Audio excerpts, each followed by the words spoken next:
15ാം കേരള നിയമസഭയ്ക്കുള്ള തെരഞ്ഞെടുപ്പ് പ്രക്രിയകൾ ആരംഭിച്ചു.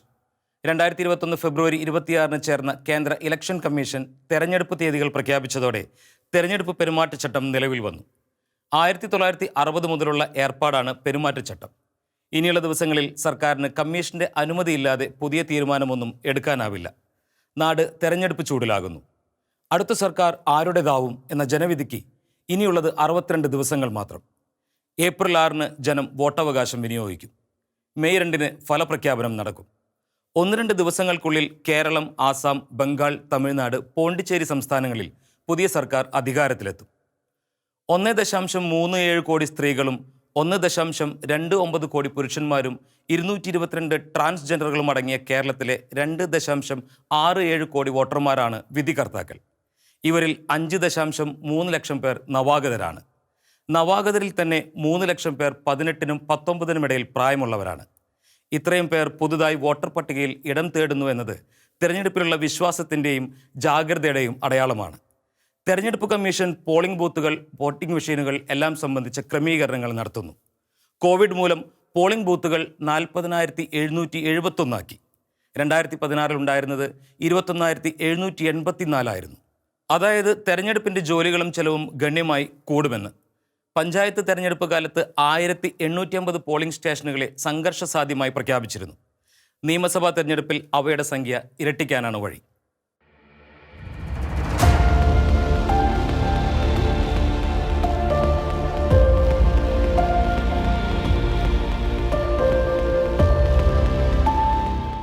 കേരള ഭരണം പിടിക്കുവാൻ 3 മുന്നണികളാണ് മത്സരിക്കുന്നത്. ഇപ്പോൾ കേരളം ഭരിക്കുന്ന ഇടതുപക്ഷ ജനാധിപത്യ മുന്നണിയും പ്രതിപക്ഷമായ ജനാധിപത്യ മുന്നണിയും ഭാരതം ഭരിക്കുന്ന BJP നേതൃത്വം കൊടുക്കുന്ന ദേശീയ ജനാധിപത്യ സഖ്യവും. BJPയും ഈഴവരുടെ സാമുദായിക സംഘടനയായ SNDPയുടെ നേതൃത്വത്തിൽ രൂപം കൊണ്ട BDJSുമാണ് ദേശീയ ജനാധിപത്യ സഖ്യത്തിൽ ഇപ്പോഴുള്ളത്. PC തോമസ് നേതൃത്വം കൊടുക്കുന്ന കേരള കോൺഗ്രസും ആ മുന്നണിയിലുണ്ടായിരുന്നു. ലോക്സഭാ തെരഞ്ഞെടുപ്പ് കഴിഞ്ഞപ്പോൾ മുതൽ തോമസ് മറ്റ് 2 മുന്നണിയിൽ ഭാഗ്യം തേടുന്നതായാണ് വാർത്ത. പക്ഷേ എവിടെയും പ്രവേശനം കിട്ടിയിട്ടില്ല. അതുപോലെയാണ് PC ജോർജിൻ്റെ ജനപക്ഷം പാർട്ടിയുടെ സ്ഥിതിയും. ജനാധിപത്യ മുന്നണിയിൽ കടന്നുകൂടാൻ ജോർജ് നടത്തിയ ശ്രമങ്ങൾ ഫലം കണ്ടിട്ടില്ല. അതുകൊണ്ട് ഒരിക്കൽ NDA വിട്ട ജോർജ് അവസാനം അവിടെ എത്തിച്ചേരാം എന്ന് പറയുന്നവരുണ്ട്. നിലവിലുള്ള രാഷ്ട്രീയ സാഹചര്യത്തിൽ ജനപിന്തുണയിൽ കേരളത്തിൽ 3ാം സ്ഥാനത്തുള്ള ഭാരതം ഭരിക്കുന്ന ഭാരതീയ ജനതാ പാർട്ടിക്കോ മുന്നണിക്കോ അധികാരം സ്വപ്നം കാണാൻ പോലും കഴിയില്ല. 140 അംഗ നിയമസഭയിൽ ഞങ്ങൾക്ക് 40 സീറ്റ് കിട്ടിയാൽ സർക്കാർ രൂപീകരിക്കും എന്ന് അവരുടെ സംസ്ഥാന പ്രസിഡന്റ് അവകാശപ്പെടുന്നുണ്ട്. അടുത്ത കാലത്ത് പോണ്ടിച്ചേരിയിൽ സംഭവിച്ചതുപോലെ ഇതര സംസ്ഥാനങ്ങളിൽ BJP നടത്തുന്ന രാഷ്ട്രീയ കളികൾ കാണുമ്പോൾ അത് അസംഭവ്യവുമല്ല. എന്നാൽ ആ 40-ലെത്താൻ ഇനിയും എത്ര വിഷു കൂടി കഴിയേണ്ടി വരും എന്നതാണ് വിഷയം. കാലുമാറ്റത്തിലൂടെ ഞങ്ങൾ ഭരണം പിടിക്കുമെന്ന് ധിക്കാരത്തോടെ പറയുന്ന BJP പണ്ട് ഇങ്ങനെ പറയുകയും പ്രവർത്തിക്കുകയും ചെയ്തിരുന്ന ഇന്ദിരയുടെ പാർട്ടിയുടെ ഇന്നത്തെ ദയനീയ സ്ഥിതി ഓർക്കുന്നത് നല്ലതാണ്. ചരിത്രം ആവർത്തിക്കും. ഇന്ന് ജനം ഭൂരിപക്ഷത്തോടെ വിജയിപ്പിക്കുന്ന സംസ്ഥാന സർക്കാരുകളെപ്പോലും സംരക്ഷിക്കാനാവാതെ അവർ കൈകാലിട്ടടിക്കുകയാണ്. പണ്ട് ആന്ധ്രയിൽ രാമറാവുവിനെയും കർണാടകത്തിൽ SR ബൊമ്മയെയും ഒക്കെ കേന്ദ്രഭരണത്തിൻ്റെ ഹുങ്കുകൊണ്ട് ഗവർണറെ ഉപയോഗിച്ച് പിരിച്ചുവിട്ട ഇന്ദിരയുടെ പാർട്ടിയുടെ മധ്യപ്രദേശിലെ സർക്കാരും അവരുടെ മുന്നണിയിലെ കർണാടകത്തിലെ സർക്കാരും ഗോവയിലും മേഘാലയത്തിലും അവരുടെ ബാനറിൽ ജയിച്ചവരുമെല്ലാം BJPയിലെത്തുകയോ കോൺഗ്രസ് വിടുകയോ ചെയ്യുന്നത് അവർക്ക് കാണേണ്ടി വരുന്നത് ചരിത്രം അവർക്ക് നൽകുന്ന കാവ്യനീതിയാണെങ്കിലും BJP നൽകുന്ന മുന്നറിയിപ്പുമാണ്. കേരളത്തിൽ BJPക്ക് പരമാവധി കിട്ടാവുന്നത് 7 സീറ്റ് വരെയെന്നാണ് ഇതുവരെ നടന്ന എല്ലാ സർവ്വേകളിലും കണ്ടെത്തൽ. അതുതന്നെ അതിമോഹമാണ് എന്നതാണ് സത്യം. എന്നാൽ BJPക്ക് 10 സീറ്റ് ഒപ്പിച്ചു കൊടുക്കുന്ന ഒരു ഗൂഢകരാറിൽ അവരും CPMും ഏർപ്പെട്ടിരിക്കുന്നതായി KPCC അധ്യക്ഷൻ മുല്ലപ്പള്ളി രാമചന്ദ്രൻ പറഞ്ഞിട്ടുണ്ട്. കോൺഗ്രസും BJPയുമാണ് ഒരു ഭാഷ സംസാരിക്കുന്നത് എന്നാണ് പിണറായിയുടെ മറുപടി.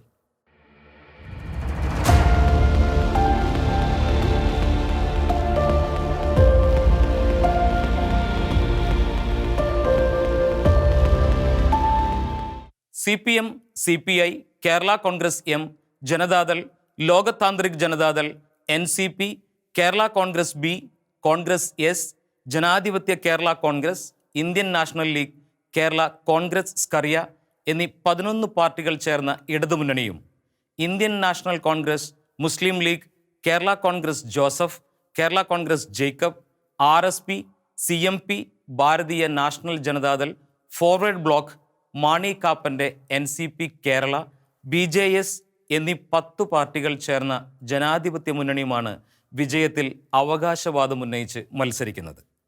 ഇടതുമുന്നണിയിൽ RSP, CMP എന്നീ തുല്യ അംഗത്വം കിട്ടാത്ത കക്ഷികളുടെ കഷ്ണങ്ങളുമുണ്ട്. ഇതുവരെ നടന്ന അഭിപ്രായ സർവേകളെല്ലാം പറയുന്നത് ഇടതുമുന്നണി അധികാരത്തിൽ തിരിച്ചെത്തുമെന്നാണ്. കേരള രാഷ്ട്രീയം ഇടതു വലത് മുന്നണികളായി 1979 തിരിയുന്ന കാലത്ത് ഇടതുമുന്നണിയിൽ ഉണ്ടായിരുന്നവരിൽ CPM-ഉം CPI-യും മാത്രമാണ് ഇന്ന് വരെ ആ മുന്നണിയിൽ തന്നെ തുടരുന്നത്. അന്ന് ഓരോ പാർട്ടിയുടെയും ജനപിന്തുണ മാത്രം നോക്കിയായിരുന്നു സീറ്റ് വിഭജനം. നേരത്തെ ഉണ്ടായിരുന്ന സീറ്റുകൾ അവരവർക്ക് എന്ന പ്രമാണം അപ്പാടെ അംഗീകരിക്കപ്പെട്ടിരിക്കുന്നില്ല. ക്ലീൻ സ്ലേറ്റിൽ തുടങ്ങണമെന്ന EMSൻ്റെ ശാഠ്യം എല്ലാവരും അംഗീകരിച്ചു.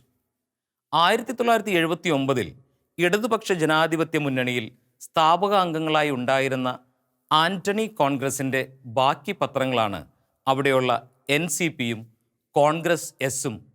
അന്ന് സ്ഥാപകാംഗമായി ഉണ്ടായിരുന്ന മാണിയുടെ കേരള കോൺഗ്രസ് 1981 ആന്റണിക്കൊപ്പം ഇടതുമുന്നണി വിട്ട് ജനാധിപത്യ മുന്നണിയിൽ ചേരുകയും അവിടെ 39 വർഷത്തെ സഹവാസത്തിന് ശേഷം 2020 ഇടതുമുന്നണിയിൽ തിരിച്ചെത്തുകയും ചെയ്തു. അന്നുണ്ടായിരുന്ന RSP 2009 ഇടതുമുന്നണി വിട്ടെങ്കിലും ഒരു കഷ്ണം മുന്നണിയിൽ തന്നെ കാൻഡിഡേറ്റ് അംഗമായി തുടരുന്നു. 1976 മുതൽ ഇടതുമുന്നണിയിലുള്ള കേരള കോൺഗ്രസ് B 1981 മുന്നണി വിട്ട ശേഷം 2016 അവിടെ തിരിച്ചെത്തിയത്. അന്നുണ്ടായിരുന്ന അഖിലേന്ത്യാ ലീഗ് ശരീഅത്ത് നിയമ വിവാദത്തിൽ CPM-യുമായി യോജിക്കാതെ ഇടതുമുന്നണി വിട്ടെങ്കിലും അവരുടെ ബാക്കിയായി INL ഇടതുപക്ഷത്തെത്തി. ഇടതുമുന്നണിയിലുണ്ടായിരുന്ന സോഷ്യലിസ്റ്റ് പാർട്ടിക്കാർ 1979 ഇടതുമുന്നണി വിട്ടെങ്കിലും 1981 തിരിച്ചു കയറി. അവരുടെ പിൻതലമുറക്കാരാണ് ഇപ്പോഴുള്ള ജനതാദളും ലോക് താന്ത്രിക് ജനതാദളും. ജനാധിപത്യ മുന്നണിയിൽ 1979 മുന്നണി രൂപീകരണ കാലത്തുണ്ടായിരുന്നവരിൽ സർവീസ് ബ്രേക്ക് ഇല്ലാത്ത ആരുമില്ല. അന്ന് മുന്നണിക്ക് രൂപം കൊടുത്ത ഇന്ദിരാ കോൺഗ്രസ് നേതാവ് കരുണാകരൻ ഡെമോക്രാറ്റിക് ഇന്ദിരാ കോൺഗ്രസ് ഉണ്ടാക്കി 2005 മുന്നണി വിട്ട ശേഷം തിരിച്ചു വന്നതാണ്. ബാബറി മസ്ജിദ് വിഷയത്തിൽ കോൺഗ്രസുമായി പിണങ്ങി ലീഗ് മുന്നണി വിട്ടിരുന്നു, പിന്നീട് തിരിച്ചെത്തി. ഇവർ രണ്ടും നിയമസഭാ തെരഞ്ഞെടുപ്പിൽ 1979 ശേഷം ഒരിക്കലും ഇടതുവശം ചേർന്നിട്ടില്ല. 1991 കോൺഗ്രസുമായി പിണങ്ങി ജനാധിപത്യ മുന്നണിയുടെ സ്ഥാപക നേതാക്കളിൽ ഒരാളായ PJ ജോസഫിൻ്റെ കേരള കോൺഗ്രസും മുന്നണി വിട്ടു. പിന്നീട് മാണി ഗ്രൂപ്പ് വഴി 2010 ജനാധിപത്യ മുന്നണിയിൽ തിരിച്ചെത്തിയത്. നിയമയുദ്ധത്തിൽ പാർട്ടിയുടെ പേരും ചിഹ്നവും നഷ്ടപ്പെട്ടാണ് ഇപ്പോൾ ജോസഫിൻ്റെ നിൽപ്പ്. ഇനി പുതിയ പാർട്ടി രജിസ്റ്റർ ചെയ്യുന്നതിനടക്കമുള്ള വിഷയങ്ങളുണ്ട്. 2016 തെരഞ്ഞെടുപ്പിൽ മത്സരിച്ച പാർട്ടി വിട്ടാൽ നിയമസഭാംഗത്വം ഇല്ലാതാകും എന്നാണ് നിയമം. തന്മൂലം നിയമസഭാംഗത്വം രാജിവെക്കാതെ പുതിയ പാർട്ടി ഉണ്ടാക്കുന്നത് അപകടകരമാവും. ജനാധിപത്യ മുന്നണിയിലെത്തിയിരിക്കുന്ന മാണി C കാപ്പൻ്റെ നിയമസഭാ അംഗത്വം സംബന്ധിച്ച് കൂറുമാറ്റ വ്യവസ്ഥകൾ ബാധകമാകാവുന്നതാണ്. പരാതി കിട്ടിയാൽ സ്പീക്കർക്ക് നടപടി എടുക്കേണ്ടി വരും. വിചിത്രമാണ് ഇന്നത്തെ ഇടതും വലതും മുന്നണികളുടെ ഘടന. വലതുമുന്നണി എന്നറിയപ്പെടുന്ന ജനാധിപത്യ മുന്നണിയിലാണ് ഭാരതത്തിലെ അതിതീവ്ര ഇടതു പാർട്ടികളായ RSP-യും ഫോർവേഡ് ബ്ലോക്കും MV രാഘവൻ സ്ഥാപിച്ച CMP-യും. ഇടതുപക്ഷം എന്ന് അവകാശപ്പെടുന്ന മുന്നണിയിലാകട്ടെ 3 കേരള കോൺഗ്രസുകളും NCP-യും കോൺഗ്രസ് എസും INL-ഉം. ആദർശങ്ങളെക്കാൾ അധികാരത്തോടുള്ള ത്വരയാണ് ഇരു മുന്നണികളെയും ഒന്നിപ്പിച്ചു നിർത്തുന്ന പ്രധാന കണ്ണി. അതുകൊണ്ട് തന്നെ തിരഞ്ഞെടുപ്പിൽ ജയിക്കുവാൻ എല്ലാ നീക്കങ്ങളും ഇവർക്ക് ന്യായമായി മാറുന്നു. ജനപിന്തുണയുടെ കാര്യത്തിൽ ഏറെയൊന്നും അവകാശപ്പെടാനില്ലാത്ത മാണി കാപ്പനെ പോലും കൂടെ കൂട്ടിയ ജനാധിപത്യ മുന്നണി പാലാ പൂഞ്ഞാർ മേഖലയിൽ കുറേ ജനപിന്തുണയുള്ള PC ജോർജിനെ കൂട്ടാൻ തയ്യാറാകാതിരുന്നത് ജോർജിനെ വല്ലാതെ ചൊടിപ്പിച്ചിട്ടുണ്ട്. ജിഹാദികളുടെ കൂടാരമായ ആ മുന്നണി തനിക്ക് വേണ്ട എന്ന് ഒരു ചാനലിന് കൊടുത്ത അഭിമുഖത്തിൽ ജോർജ് തുറന്നടിച്ചു. ഇടതുമുന്നണിയേക്കാൾ ഇപ്പോൾ ജോർജിൻ്റെ ശത്രുത വലതുമുന്നണിയോടാണ്. ഉമ്മൻചാണ്ടി ഒരു കാര്യം ഉദ്ദേശിച്ചാൽ അതെങ്ങനെ നടത്തിയെടുക്കുമെന്നതിൻ്റെ ഉദാഹരണമാണ് ജോർജ്. 2016 ജോർജ് തന്നോട് കാണിച്ച സ്നേഹത്തിന് ഉമ്മൻചാണ്ടി കരുതി വച്ചിരിക്കുന്ന പ്രതിസ്നേഹം ജോർജിന് ശരിക്കും മനസ്സിലായിട്ടുണ്ട്. അതാണ് ഉമ്മൻചാണ്ടി. ജോർജ് എന്തൊക്കെയോ തുറന്നടിക്കും എന്നൊക്കെ പറയുന്നുണ്ട്, പണ്ടും പറഞ്ഞിട്ടുണ്ട്. പക്ഷേ വലിയ ബോംബുകളൊന്നും പൊട്ടിച്ചിട്ടില്ല. ഓഞ്ചിയത്തെ CPM വിരുദ്ധ രമയുടെ പാർട്ടിയെയും ജനാധിപത്യ മുന്നണി വഞ്ചിക്കുമോ എന്ന ഭീതി ശക്തമാകുന്നുണ്ട്. അവരും ജനപിന്തുണ ഉള്ളവരാണ്.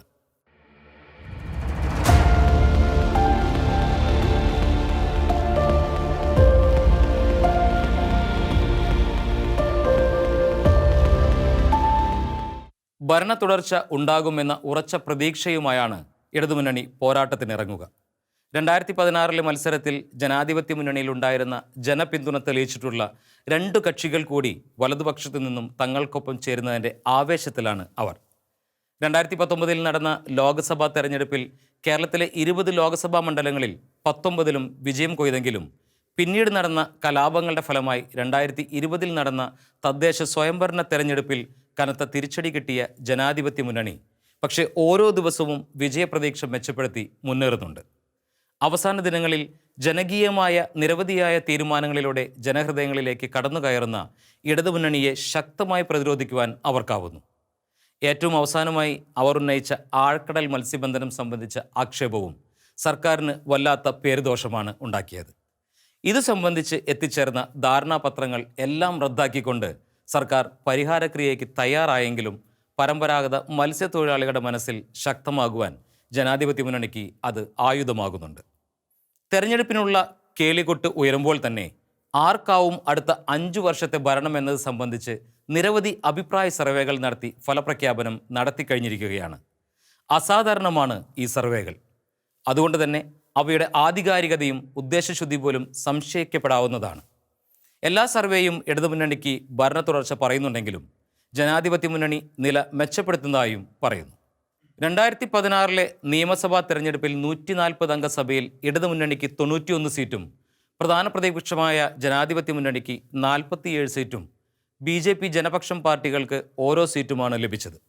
2019 നടന്ന ലോക്സഭാ തെരഞ്ഞെടുപ്പിൽ വെറും 19 നിയമസഭാ സീറ്റിലാണ് ഇടതുമുന്നണിക്ക് ഭൂരിപക്ഷം കിട്ടിയത്. എന്നാൽ 2020 തദ്ദേശ തെരഞ്ഞെടുപ്പ് വന്നപ്പോൾ അവരുടെ ലീഡ് കുതിച്ചുയർന്നു. 101 നിയമസഭാ സീറ്റിൽ ഇടതുമുന്നണിക്ക് ഭൂരിപക്ഷമായി. ജനാധിപത്യ മുന്നണിക്ക് ഭൂരിപക്ഷം കിട്ടുന്നത് വെറും 39 സീറ്റിൽ. ഈ പശ്ചാത്തലത്തിലാണ് നിയമസഭാ തെരഞ്ഞെടുപ്പ് വരുന്നത് എന്ന് മനസ്സിലാക്കുന്ന കോൺഗ്രസ് നടത്തിയ പരിഹാര ക്രിയകളിലൂടെ അവരുടെ ആത്മവിശ്വാസം വർദ്ധിച്ചിട്ടുണ്ട്. എങ്കിലും അഭിപ്രായ സർവേകളിലെല്ലാം ഇപ്പോഴും ഇടതുമുന്നണിക്ക് ഭരണ തുടർച്ച ഉണ്ടാവുമെന്നാണ് പ്രവചിക്കുന്നത്. ഇത്രയും ഉറച്ച വിശ്വാസത്തോടെ ഇടതുമുന്നണി മുമ്പ് നിയമസഭാ തെരഞ്ഞെടുപ്പിന് തയ്യാറായത് 1991 വിജയം സുനിശ്ചിതമായിരുന്ന ആ തിരഞ്ഞെടുപ്പിൽ ഭരണ തുടർച്ച കപ്പിനും ചുണ്ടിനും ഇടയിലൂടെ ഇടതുപക്ഷത്തിന് നഷ്ടപ്പെട്ടത് 1991 മെയ് 21 നടന്ന രാജീവ് ഗാന്ധി വധം മൂലമാണ്. അന്ന് കേരളത്തിൽ തെരഞ്ഞെടുപ്പ് പ്രചാരണം തീർന്ന ദിവസമായിരുന്നു. രാജീവ് കൊല്ലപ്പെട്ടതോടെ ഉണ്ടായ സഹതാപ തരംഗത്തിൽ ജനാധിപത്യ മുന്നണിക്ക് വൻ വിജയം കിട്ടി. കരുണാകരൻ അപ്രമാദിത്വമുള്ള ഏകാധിപതി ആവുകയും ചെയ്തു.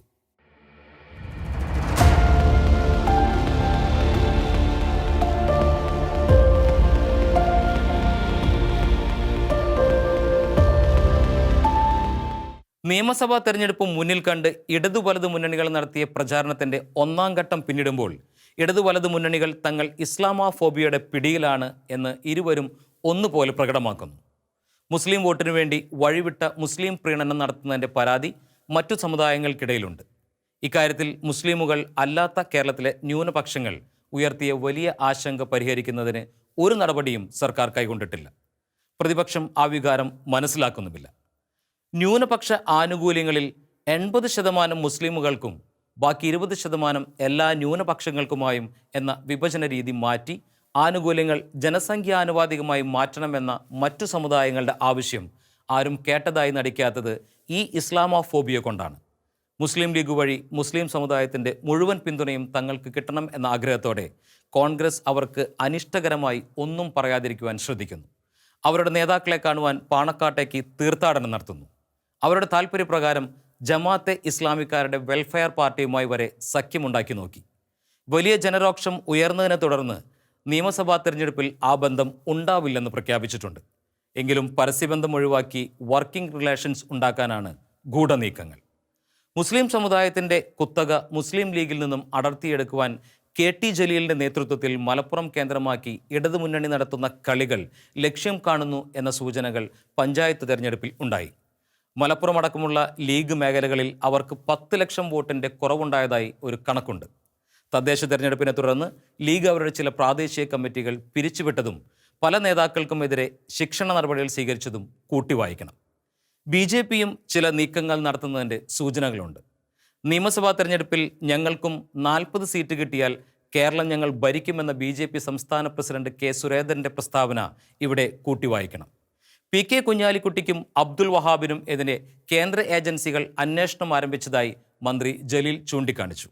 ഇരുവരെയും ഇ ചോദ്യം ചെയ്തെന്നാണ് ജലീൽ പറയുന്നത്. മുഖ്യധാര മാധ്യമങ്ങൾ ഒരു ഭരണമാറ്റത്തിന് വേണ്ടി വാർത്തകൾ സൃഷ്ടിക്കുമ്പോൾ ഇത്തരം കാര്യങ്ങളൊക്കെ തമസ്കരിക്കപ്പെടുന്നു. വേണ്ടിവന്നാൽ ലീഗുമായും ഞങ്ങൾ കൂട്ടുകൂടും എന്ന BJP വിമത നേതാവ് ശോഭാ സുരേന്ദ്രൻ പറഞ്ഞത് അവിശ്വസിക്കേണ്ട കാര്യമില്ല.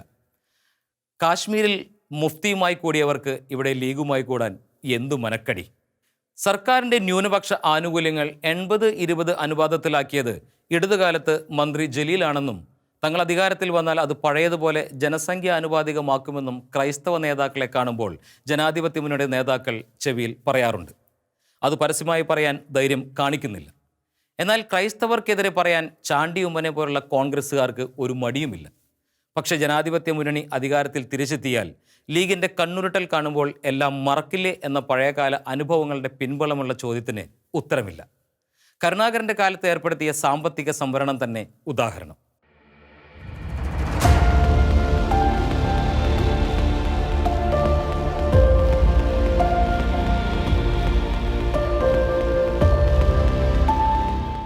ലീഗുകാരെ കൂടെ നിർത്തുവാൻ പാണക്കാട് തങ്ങളെ കാണുവാൻ കോൺഗ്രസ് നേതാക്കളെല്ലാം മലപ്പുറത്ത് പോയതിനെ വർഗീയമായി ചിത്രീകരിക്കുവാൻ ഇടതുമുന്നണിയുടെ കൺവീനറും CPM പാർട്ടി ആക്ടിംഗ് സംസ്ഥാന സെക്രട്ടറിയുമായ വിജയരാഘവൻ നടത്തിയ പ്രസ്താവന കോൺഗ്രസ്സുകാരുടെ പാണക്കാട് ഭക്തി മൂലം മുസ്ലിം സമുദായം ഒന്നടക്കം വലത്തേക്ക് പോകുമോ എന്ന ഭയത്തിൽ നിന്നുകൂടിയായിരുന്നു.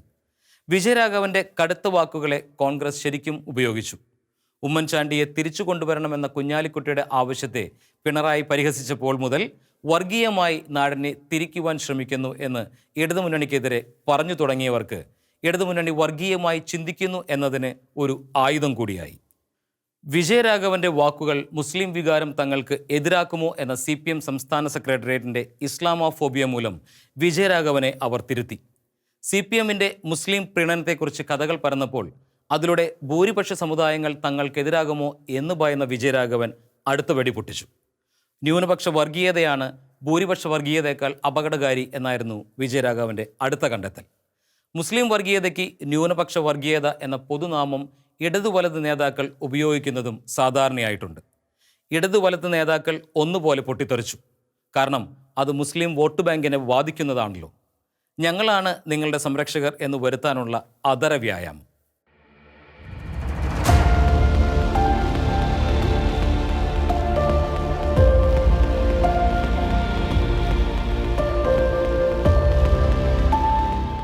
അവസാനമായി വിജയരാഘവൻ പറഞ്ഞു വെച്ചത് കേരളത്തിൽ ലവ് ജിഹാദ് ഇല്ലെന്നാണ്. കേരളത്തിൽ ലവ് ജിഹാദ് ഉണ്ടെന്ന് 2010 അദ്ദേഹത്തിൻ്റെ നേതാവ് കേരള മുഖ്യമന്ത്രിയായിരുന്ന VS അച്യുതാനന്ദൻ സമ്മതിച്ചതുപോലും അദ്ദേഹം ഓർത്തില്ല. കേരളത്തിലെ കത്തോലിക്ക മെത്രാന്മാരുടെ സമിതിയുടെ ജാഗ്രതാ സമിതി 2006 മുതലുള്ള സംഭവങ്ങൾ ശേഖരിച്ച് ബന്ധപ്പെട്ടവർക്ക് കൊടുത്തിട്ടുണ്ട്. എന്നിട്ടും വിജയരാഘവൻ തീർത്തു പറയുന്നു കേരളത്തിൽ ലവ് ജിഹാദ് ഇല്ലെന്ന്. പുത്രിമാർ നഷ്ടപ്പെട്ട കേരളത്തിലെ ക്രൈസ്തവ മാതാപിതാക്കളുടെ വികാരമാണ് വിജയരാഘവൻ വ്രണപ്പെടുത്തിയത്. ക്രൈസ്തവ സമൂഹത്തിൻ്റെ വോട്ടിനായി ഓടി നടക്കുന്നവരും വിജയരാഘവൻ്റെ വാക്കുകളിൽ ഒരു ദോഷവും കണ്ടില്ല. ന്യൂനപക്ഷ വർഗീയതയെക്കുറിച്ച് പറഞ്ഞപ്പോൾ കാണിച്ച വാശി വിജയരാഘവൻ്റെ ലവ് ജിഹാദ് വാക്കുകൾ ഉണ്ടാക്കിയില്ല. കാരണം പാർട്ടികളുടെ ഇസ്ലാമോഫോബിയ. 2009 കേരളത്തിലെ കത്തോലിക്ക മെത്രാൻ സമിതിയുടെ ജാഗ്രതാ സമിതിയാണ് മുസ്ലിം സമുദായത്തിലേക്ക് ക്രൈസ്തവ യുവതികളെ മതപരിവർത്തനം ചെയ്യിക്കുന്നതിനായി നടക്കുന്ന സംഘടിത നീക്കത്തെക്കുറിച്ച് ആക്ഷേപമുന്നയിച്ചത്. 2009 ഇത്തരം 4500 സംഭവങ്ങളും സമിതി ചൂണ്ടിക്കാണിച്ചിരുന്നു. അക്കാലത്ത് SNDP യോഗം നേതാവ് വെള്ളാപ്പള്ളി നടേശനും ഈഴവ പെൺകുട്ടികളെ ഇങ്ങനെ തട്ടിക്കൊണ്ടുപോകുന്നതായി ആക്ഷേപിച്ചിരുന്നു. 2009 സംസ്ഥാന ഇൻ്റലിജൻസ് മേധാവി സിബി മാത്യു സർക്കാരിന് സമർപ്പിച്ച റിപ്പോർട്ടിൽ ലവ് ജിഹാദ് നടക്കുന്നതായി ചൂണ്ടിക്കാട്ടി.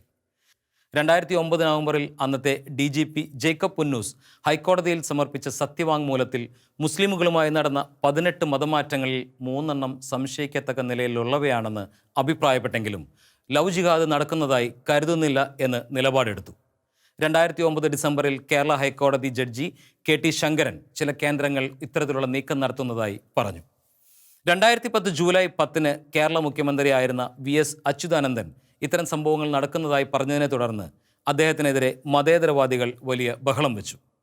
പോപ്പുലർ ഫ്രണ്ട് പണവും വിവാഹവും ഉപയോഗിച്ച് ഇസ്ലാമിനെ കേരളത്തെ മുസ്ലിം ഭൂരിപക്ഷ സംസ്ഥാനമാക്കി മാറ്റുവാൻ ബോധപൂർവം ശ്രമിക്കുന്നതായി അദ്ദേഹം തുറന്നു പറഞ്ഞു.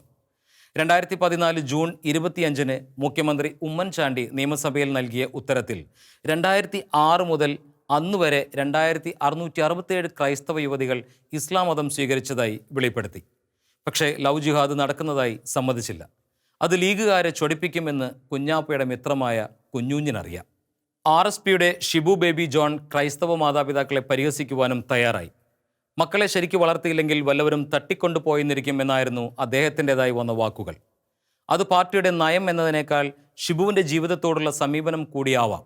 എങ്കിലും ആക്ഷേപം ഉന്നയിച്ചുകൊണ്ട് മാത്രം തൃപ്തിപ്പെടാതെ മക്കളെ വളർത്തുന്നതിലും അവരുടെ കൂട്ടുകെട്ടുകളിലും എല്ലാ മാതാപിതാക്കൾ കൂടുതൽ ജാഗ്രത പുലർത്തിയാൽ കുറേയേറെ പരിഹാരമാവും.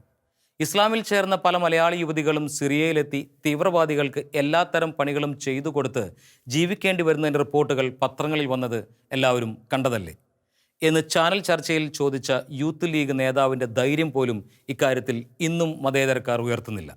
മാത്രവുമല്ല, ചാണ്ടി ഉമ്മനെ പോലെ മുസ്ലിം സമുദായത്തെ വല്ലാതെ പ്രീണിപ്പിച്ചും ക്രൈസ്തവരെ ഇകഴ്ത്തിയും സംസാരിക്കുന്നതിൽ മടിക്കാറുമില്ല.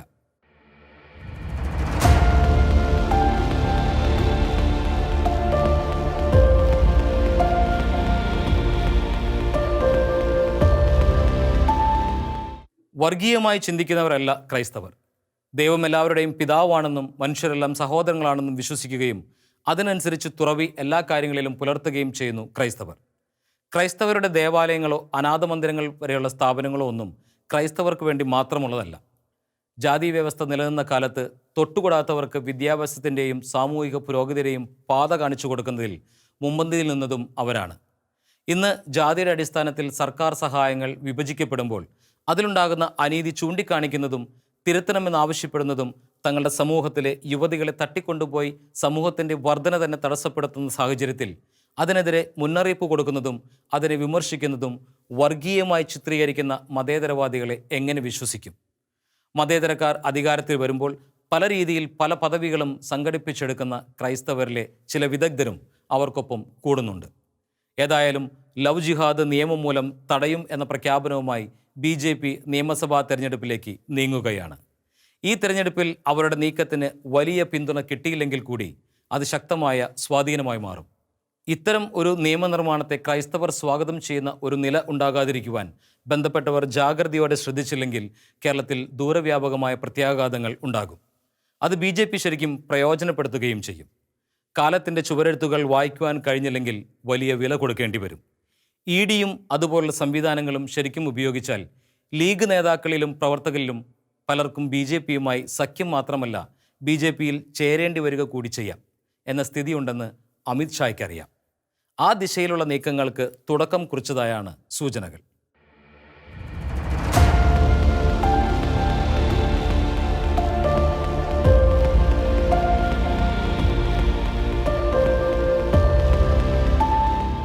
കേരളത്തിൽ അധികാരം പിടിക്കുവാൻ BJPക്ക് ആയില്ലെങ്കിലും ഇടതും വലതും മുന്നണികളിൽ ആരധികാരത്തിലെത്തണം എന്ന് തീരുമാനിക്കുന്നതിൽ അവർക്ക് ശക്തമായ പങ്കുവഹിക്കാനാവും.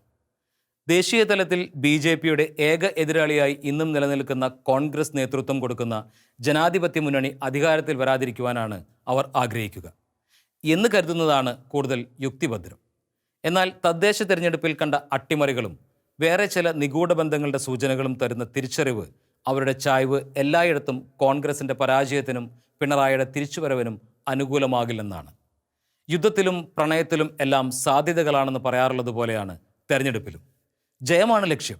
അതിനുള്ള സാധ്യതകളെല്ലാം ചൂഷണം ചെയ്യപ്പെടുന്നതാണ് അതിലെ ശരി. കേരളത്തിൽ 14% ജനങ്ങളുടെ പിന്തുണ ഇപ്പോഴുള്ള BJPക്ക് ഹിന്ദുക്കൾ അവഗണിക്കപ്പെടുന്നു എന്ന വികാരം ശരിക്കും മുതലാക്കുവാൻ ഇനിയും കഴിയാത്ത സംസ്ഥാനമാണ് കേരളം. ഈ തെരഞ്ഞെടുപ്പിലും അവർ ആ വികാരം വളർത്തിയെടുക്കുവാൻ നന്നായി ശ്രമിക്കും. ആ വിജയമാവും അവർക്ക് ഈ തെരഞ്ഞെടുപ്പിൽ നേടാനാവുന്ന വലിയ വിജയം. BJPക്ക് പ്രയോജനപ്പെടുത്താവുന്ന നിരവധി ആയുധങ്ങൾ ജനാധിപത്യ മുന്നണി ഉണ്ടാക്കിയിട്ടുണ്ട്. ഭരണത്തിലെ നേട്ടക്കോട്ടങ്ങളെക്കാൾ ഇത്തരം ആയുധങ്ങളാണ് BJPയുടെ വിജയസൂത്രങ്ങൾ. പിണറായി സർക്കാരിനെതിരെ ശക്തമായ നീക്കങ്ങൾ നടത്തിയ രമേശ് ചെന്നിത്തലയ്ക്ക് മുഖ്യമന്ത്രി സ്ഥാനം കൊടുക്കാതെ ഉമ്മൻചാണ്ടിയെ നേതൃത്വത്തിലേക്ക് കൊണ്ടുവന്ന കോൺഗ്രസ് നീക്കത്തെ അത്തരത്തിൽ ചിത്രീകരിക്കുവാനുള്ള ശ്രമം അവർ ആരംഭിച്ചിട്ടുണ്ട്. അടുത്ത കാലത്ത് തന്നെ സ്പ്രിംഗ്ലർ വിവാദം മുതൽ ആഴക്കടൽ മത്സ്യബന്ധനം വരെയുള്ള സർക്കാർ വീഴ്ചകൾ വിഷയങ്ങളാക്കി പിണറായി സർക്കാരിന് വലിയ തിരിച്ചടികൾക്ക് ഇടയാക്കിയത് രമേശാണ്. എന്നിട്ടും രമേശ് പോരെന്ന മട്ടിൽ കുഞ്ഞാലിക്കുട്ടി പടനീക്കം നടത്തുകയും രോഗിയും ക്ഷീണിതനുമായ ഉമ്മൻചാണ്ടിയെ നേതൃത്വത്തിലേക്ക് കൊണ്ടുവരികയും ചെയ്തു. കുഞ്ഞാലിക്കുട്ടിയും കേരള കോൺഗ്രസിലെ PJ ജോസഫും RSPയിലെ ഷിബു ബേബി ജോണും CMPയിലെ CP ജോണും എല്ലാം ചേർന്ന് നടത്തിയ നീക്കത്തെ ഹിന്ദു വികാരം വളർത്താനുള്ള ആയുധമാക്കുകയാണ് BJP. അപ്പഴുതിലൂടെ കോൺഗ്രസിനെ ചെറുതാക്കാനും അടുത്ത നിയമസഭയിൽ പ്രതിപക്ഷ നേതൃസ്ഥാനം ലീഗിലെത്തിക്കുന്നതും അവർക്ക് വളരെ പ്രയോജനകരമാവും. ഹൈന്ദവ വികാരം വല്ലാതെ ഉണരാനിടയാകും. പണ്ട് മുള്ളമാർക്കും മുക്രിമാർക്കും പെൻഷൻ കൊടുത്തതിനെതിരെ വികാരമുയർത്തി സാക്ഷാൽ EMS തെരഞ്ഞെടുപ്പ് ജയിച്ചിട്ടുള്ളത് ഓർക്കുക. ഇനി ലീഗ് പ്രതിപക്ഷത്തെ ഏറ്റവും വലിയ കക്ഷിയായാൽ ED പോലുള്ള ആയുധങ്ങൾ ഉപയോഗിച്ച് അവരെ തങ്ങൾക്കൊപ്പം ആക്കാനാവുമെന്നും BJP കണക്കുകൂട്ടുന്നുണ്ടാവാം. പണ്ട് അടിയന്തരാവസ്ഥ കാലത്ത് ഇന്ദിര കേരളത്തിൽ കേരള കോൺഗ്രസിനെ അങ്ങനെ കൂടെ കൂട്ടിയത് മറക്കാത്തവരുണ്ട്. ആ ചങ്ങാത്തത്തിലൂടെയാണ് കേരള കോൺഗ്രസിൻ്റെ വിനാശത്തിന് കോൺഗ്രസ് കുഴികുഴിച്ചതും. അധികാരത്തിൻ്റെ അപ്പക്കഷ്ണം കാണിച്ച് നേതാക്കളെ തമ്മിലടിപ്പിച്ച് കുറുക്കൻ അപ്പം പങ്കുവച്ചതുപോലെ കോൺഗ്രസ് വളർന്നു. 1976 കേരള കോൺഗ്രസിനുണ്ടായിരുന്ന മണ്ഡലങ്ങളും ജനവും ഇന്ന് കോൺഗ്രസിലായി. അതുതന്നെയാവും BJPയുടെയും ഉദ്ദേശ്യം. തെരഞ്ഞെടുപ്പ് ഫലം വന്നു കഴിഞ്ഞാൽ ജയിച്ചവനാണ് തീരുമാനങ്ങൾ എടുക്കുക. അതുകൊണ്ട് വിനാശകരമായ സാധ്യതകൾ ഒഴിവാക്കുന്നതാണ് രാഷ്ട്രീയ വൈഭവം. BJPയുടെ നിയമസഭയിലെ അംഗസംഖ്യ 2 അക്കം കഴിഞ്ഞാൽ അതെല്ലാ എതിരാളികൾക്കും അപകടമാവും. ബംഗാളും പോണ്ടിച്ചേരിയുമെല്ലാം ആവർത്തിക്കപ്പെടും.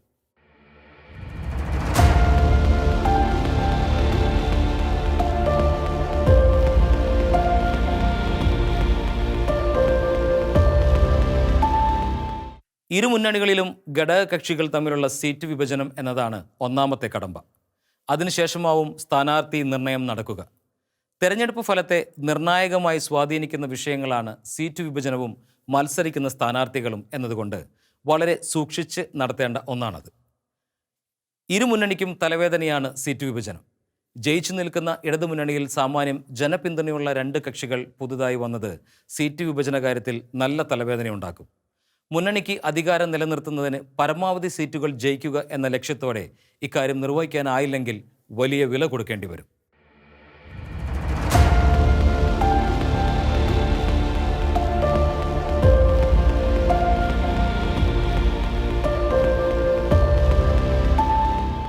കേരള ചരിത്രത്തിലെ അത്യപൂർവമായ വോട്ടെടുപ്പാണ് ഏപ്രിൽ 6 നടക്കുക. നാട്ടിലാകെ പടർന്ന കൊറോണ വൈറസ് എന്ന മഹാമാരിയാണ് ഈ വോട്ടെടുപ്പിനെ അത്യപൂർവമാക്കുക. കൊറോണയ്ക്ക് ആരെയും പേടിയില്ല. ശംഖുമുഖത്ത് നടന്ന ഐശ്വര്യയാത്രയുടെ സമാപനത്തിൽ പാട്ടുപാടി രസിപ്പിച്ച PJ ജോസഫ് തൊട്ടടുത്ത ദിവസം കൊറോണ ബാധിച്ച് കിടപ്പിലായി. 80കാരനായ ജോസഫ് തലസ്ഥാനത്ത് സ്വകാര്യ ആശുപത്രിയിലാണ്. നാട്ടിൽ നടപ്പാക്കിയ കോവിഡ് നിയന്ത്രണം അനുസരിച്ചായിരുന്നെങ്കിൽ അന്ന് ഒപ്പം സ്റ്റേജിലുണ്ടായിരുന്നവരെല്ലാം ക്വാറന്റൈനിൽ പോകേണ്ടതാണ്. രമേശ് ചെന്നിത്തലയും മുല്ലപ്പള്ളിയും ഉമ്മൻചാണ്ടിയും അടക്കമുള്ളവരെല്ലാം അന്ന് വേദിയിലുണ്ടായിരുന്നു. അവരാരും അതിന് തയ്യാറായില്ല. 79കാരനാണ് 1943 ജനിച്ച ഉമ്മൻചാണ്ടി. 1945 ജനിച്ച പിണറായിക്കും പ്രായം 77ആയി. കൊറോണ കാലത്തെ ഈ തെരഞ്ഞെടുപ്പ് ഇവർക്കെല്ലാം വലിയ ആരോഗ്യ ഭീഷണിയാണ്. തെരഞ്ഞെടുപ്പ് നാമനിർദ്ദേശ പത്രിക സമർപ്പിക്കുവാൻ സ്ഥാനാർത്ഥിക്കൊപ്പം 2 പേർ മാത്രം, വീട് കയറി വോട്ട് ചോദിക്കുവാൻ 5 പേർ മാത്രം എന്നെല്ലാം തെരഞ്ഞെടുപ്പ് കമ്മീഷൻ നിർദ്ദേശിച്ചിരിക്കുന്ന കോവിഡ് നിയന്ത്രണങ്ങൾ നേതാക്കൾ പാലിക്കുമോ എന്നതാണ് വിഷയം. അവരോട് പാലിക്കുവാൻ നിർബന്ധിക്കുന്നതിന് ആർക്ക് സാധിക്കും? ഇപ്പോൾ തന്നെ കോവിഡ് ബാധയിൽ കേരളം വളരെ മുന്നിലാണ്. വോട്ടെടുപ്പ് കഴിയുമ്പോൾ എന്താകുമോ സ്ഥിതി? ദുരന്തങ്ങൾ ഉണ്ടാവാതിരിക്കുവാൻ പ്രാർത്ഥിക്കുക മാത്രമാണ് സാധാരണക്കാരന് മാർഗം.